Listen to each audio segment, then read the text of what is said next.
Magandang lalaki ako.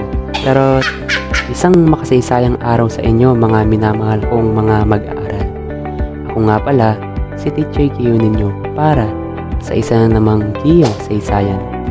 Ang YouTube channel na ito ay naglalaman ng mga talakayan patungkol sa kasaysayan.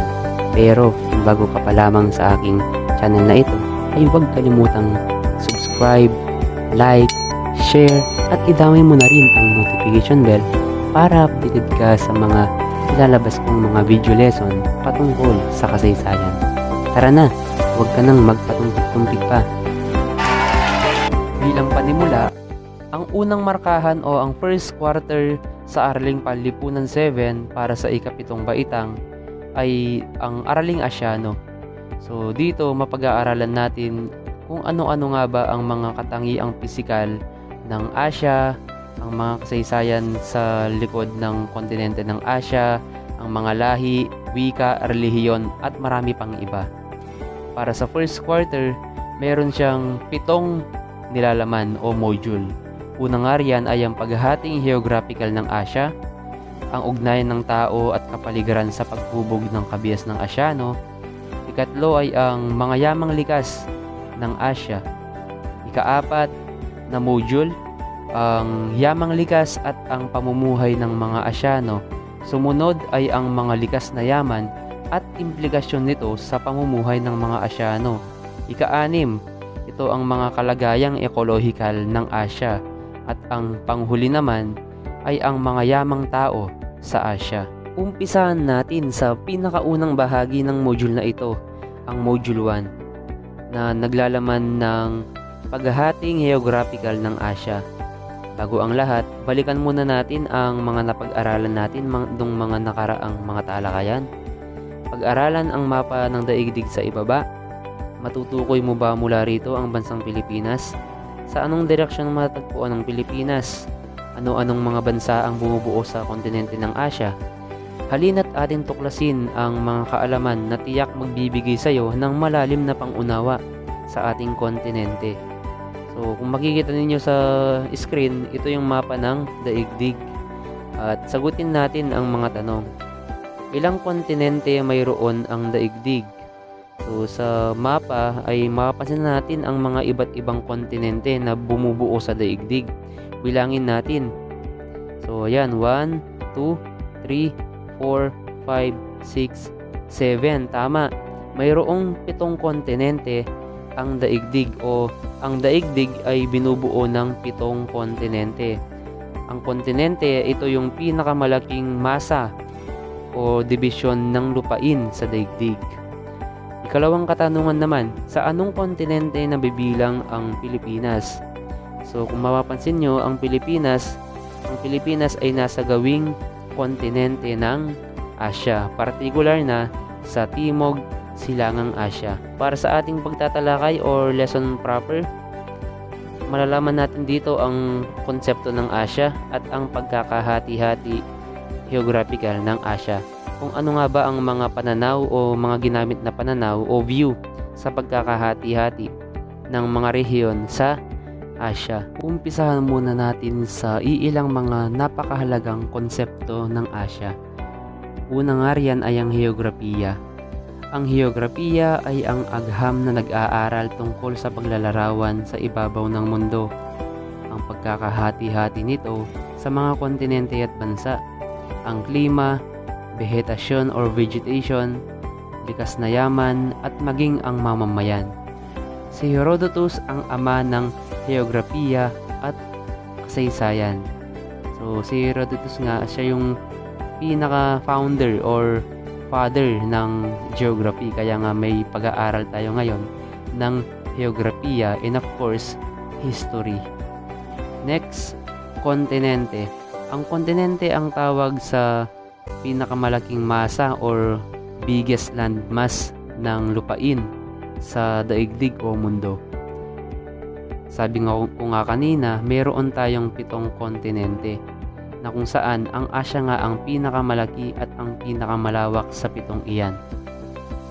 Ang Africa, North America, South America, Antarctica, Europe at Australia ang 6 na iba pang kontinente na sumasakop sa 2/3 o 2/3 ng kalupaan sa mundo. So meaning, ang 1/3 na natitira, ito lang ay ang Asia. So imagine that, talagang napakalaki at napakalawak ng ating kontinente. At isa nga riyan ay nabibilang dyan ay ang bansang Pilipinas. So suriing mabuti ang mapa ng Asia. Ito yung official map ng Asia. So kung inyong mapapansin, talagang napakalawak ng ating kontinente. At sa mga remaining slides niyan, malalaman natin kung paano nga ba o ano nga ba yung mga pananaw na kung saan ginamit upang mahati sa 5 rehiyon ang Asia. Pero bago ang lahat, meron tayong ulit na konsepto ng Asia. Fast facts muna tayo tungkol sa Asia. So ang Asia ay may kabuuang sukat na 44,486,104 squared kilometers. Saklaw ng lupain sa mundo, sabi ko nga kanina, ito ay binubuo ng 1/3 ng kabuuang kalupaan ng daigdig o mundo. Next, ang lokasyon nito mula 10 degree timog hanggang 90 degree hilagang latitude at mula 11 degree hanggang 175 degree silangang longitude. Ang lokasyon nito ay ang tinatawag nilang absolute dahil ito yung eksaktong lokasyon ng Asia. Ang bilang ng mga bansa sa Asia, ito ay binubuo ng 49 na mga bansa.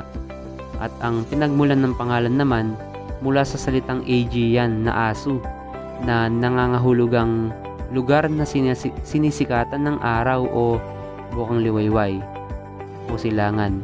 Kilala bilang Asia sa wikang Chino o sa Chinese at Aegea naman sa wikang Hapones. Dumako naman tayo sa mga batayan. Sabi mo kanina, meron tayong mga batayan sa paghahating geographical ng Asia.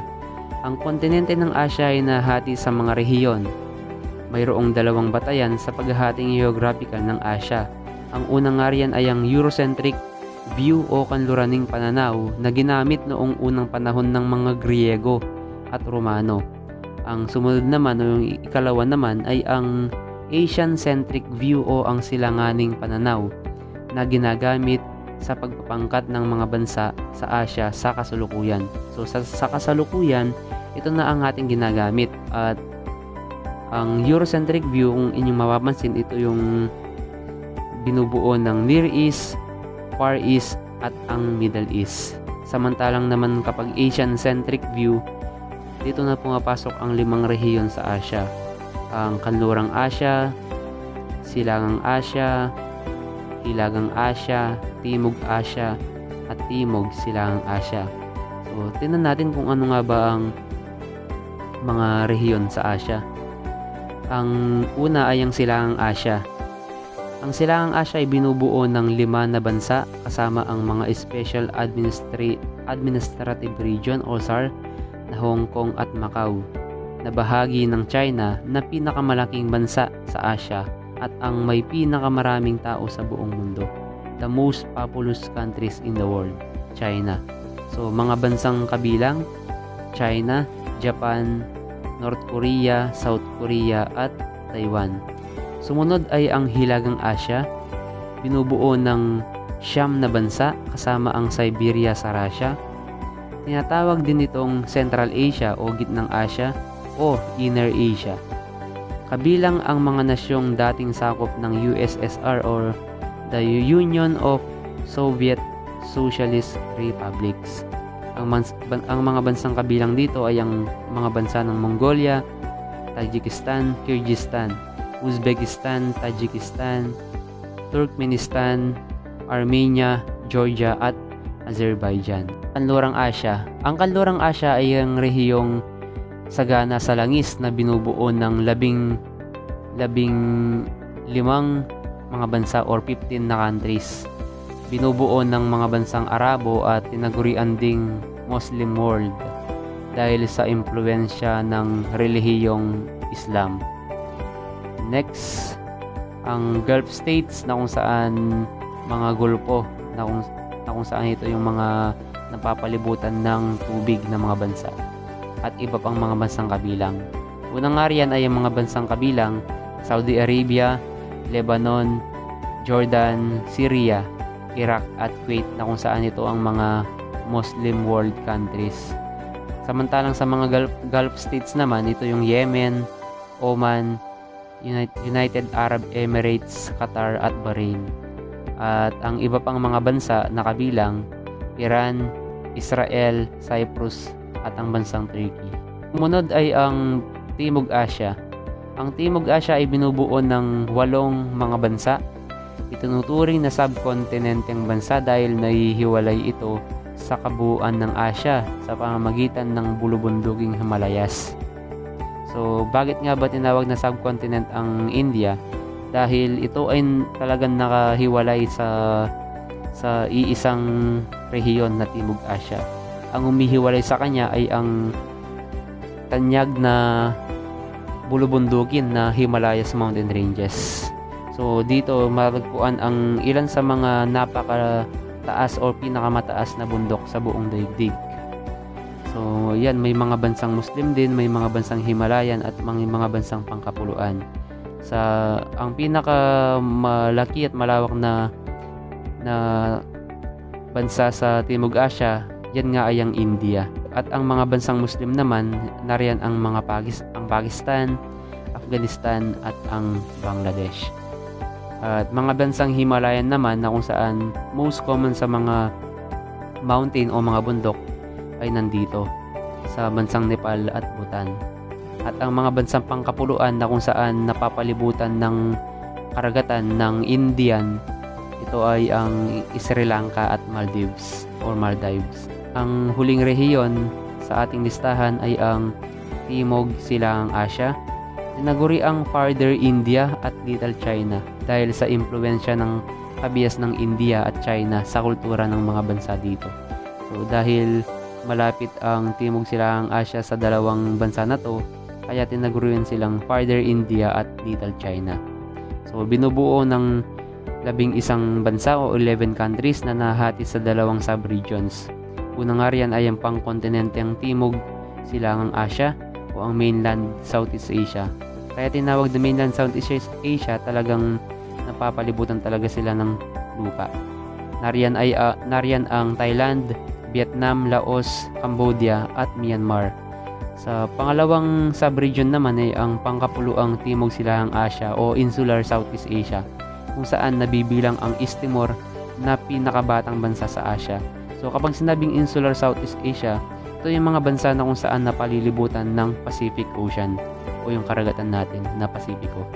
Ang karagatan Pasipiko din ay ang pinakamalaki at pinakamalawak na karagatan sa buong daigdig. Ito ay kinabibilangan ng bansang Pilipinas, Indonesia, Malaysia, Brunei Darussalam, Singapore at ang East Timor. Bilang pagtatapos sa ating unang aralin, ihanda na ninyo ang inyong mga papel at ballpen at sagutin ang mga sumusunod na tanong. Para sa unang katanungan, isang pag-aaral na naglalarawan ng katingiang pisikal ng daigdig. Ikalawa, batay sa Asian-centric view o silanganin na pananaw, ang Asya ay binubuo ng ilang rehiyon. Katlo, tawag sa pinakamalaking dibisyon o masa ng lupain. Kaapat, sino ang tinaguriang ama ng kasaysayan at heograpiya? Kalima, ito ang pinakamalaking kontinente sa daigdig. Kaanim, ang Pilipinas ay nasa anong rehiyon sa Asya? Ang pito, nakabatay ang pananaw na ito sa distansya ng mga bansa mula sa kontinente ng Europa at pinag-aralan ang Asya gamit ang konseptong Europeo. 8. Rehiyong sagana sa langis at binubuo ng 15 bansa. 9. Itinataguyod ng pananaw na ito ang ating pagkakakilanlan bilang Asyano. At panghuli, ilang kontinente mayroon ang daigdig? Muli, ako ang inyong teacher Kiyo para sa natapos na namang Kiyo sa Isayan Kaalaman, at laging nagpapaalala at nagsasabi sa inyo na sa buhay may saysay ka kung alam mo ang kasaysayan. con sumatomes.